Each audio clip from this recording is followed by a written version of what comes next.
What up, P? Coolin', man. Y'all checking in on us. We are back today. We got a big show today, man. We have a very special guest in the building. Miss Erika Totten is here. Hi, Erika. Hi, everybody. Awesome. She is the Now there may be some language on today's show. Okay, I'm just going to say because my descriptions may be, Oh no, right? Because I say that to say space was. she's known for shutting shit down. Yeah, she shut As it we, down. I watched a great video the other day about her shutting shit down. It was dope as hell. She's amazing, man. She's from Unchained LLC. She's an abolitionist, a spiritual life coach, and a mom of two. Yes. You probably seen her around the city. She represents that Black Lives Matter. Yeah. You've seen her if you're in the Washington D.C. area, really where you probably seen her around out here shutting shit down. Yeah. Shutting shit down, man. So I want to talk to you just about how you got started in the Black liberation movement. I mean, what inspired you to get out there in the streets and shutting shit down?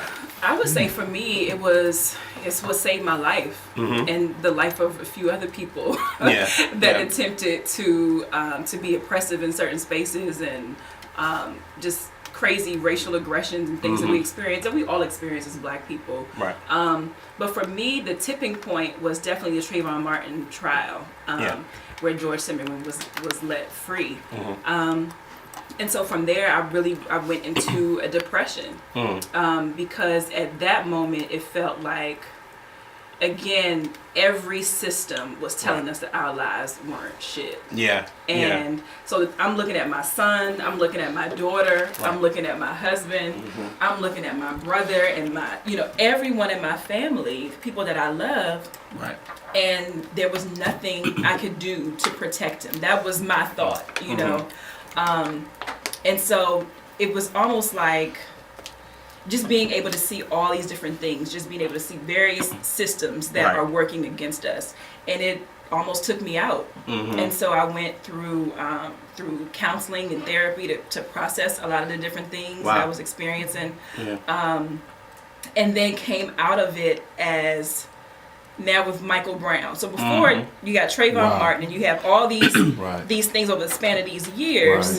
And then you have Michael Brown. And then I saw the Ferguson uprising. And it was just like, oh, it's about to go down. You know, it's almost like exactly like as a Black person in this country, you waiting for Black people to you waiting for it. And I was like, here it is. And I had watched it on Twitter for about 4 days before mainstream media picked it up. And that's when I heard the call for people to come. And I knew that when it happened in DC, I would want people from all over to come and be with us. And so awesome. I told my husband, and he already knew that I was leaving. It was just like, I understand. There was no holding me back, And so got in the car I put a call out and said, I'm going to Ferguson. Anybody want to come with me? And it was 5 strangers that got in the car that same day.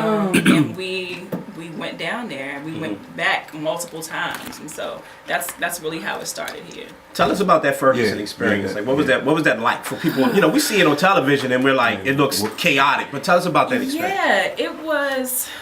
So one of the things I wanted to do was make sure that I'm amplifying the voices that are there. And because I had a lot of people knew me, they knew my spiritual work, and so being able to have Erika say this is what it is, and people trust my voice and know that I'm telling the truth. So when I got there, of course the infamous Quick Trip, burned down, all of that. But when we got there, it was like a family reunion. As soon as we got into Ferguson, that was the first place we went to. And I mean, people were cooking out, children were giving folks flowers. It was awesome. And so it was. And so, of course, my mom was worried. I texted my husband, let him know that I was there. And then so I even FaceTime with my mom, like, what y'all seeing on the media is not the truth. Like, this is a beautiful space, a beautiful experience. And we were actually at that McDonald's, that infamous McDonald's. And about 8 o'clock hit, and then all I saw was police officers run behind this building. They had instituted a curfew at that time, and it was around like 11 or midnight or something. But it was 8:30. And then as soon as it started getting darker, the police came back, and then you just see a tank coming down the street. Wow. And I mean, people were out there just chilling, really, and just knowing that we are saying enough is enough. We're out here, we're all together, people from all over. And then the police were just the instigators. You started tear gassing people. And without giving any warning or anything, is well before curfew. And I mean, it was just crazy. So being shot at, that was something I experienced, being shot at. Luckily I didn't get hit. But there was one of the folks that came with me. We were running away from the police. Now you had some of our people that would like standing guard, like putting up makeshift barriers so tanks couldn't get down the street. Because there were kids out there. Still kids out there. Because it was still with their parents. Right, they're with their parents, and it's well before curfew. Right. Yeah. And so when when I was running, and then one of my friends was running behind me, one of the stories that I haven't told often. But there was a white man that was running towards us and punched her in the face and said, "Sit the fuck down." And so I look back and she's on the ground and I'm picking her up. And then there's a spark bomb that goes off right beside us.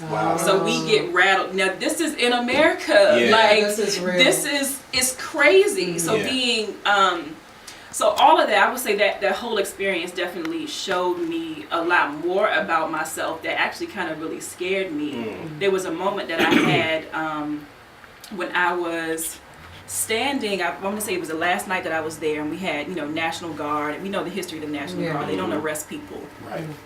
They're out there to take people out. And so they were trying to have us disperse. And I don't know if it was military or police, because they were all dressed the same, pointed a gun in my face and said, "Run." And I didn't move. Yeah, because at that point you was probably tired. Not even tired. It was, I ain't going nowhere. And so I didn't know I was that type of chick to have like a gun pointed in my face and stay. And so from that's the part that scared me, because I don't know how to communicate that to my husband, to my kids, to be like, this is something that I'm willing to die for. So it's it was really interesting, and so it's still being able to process that, and bringing that passion into my work is not something that a lot of people can stomach. Especially hearing that from a wife and mother. You know what I mean? So no doubt. Erika Totten's in the building. So awesome. We're going to talk to her about a lot of things. Of course, the Black Lives Matter movement.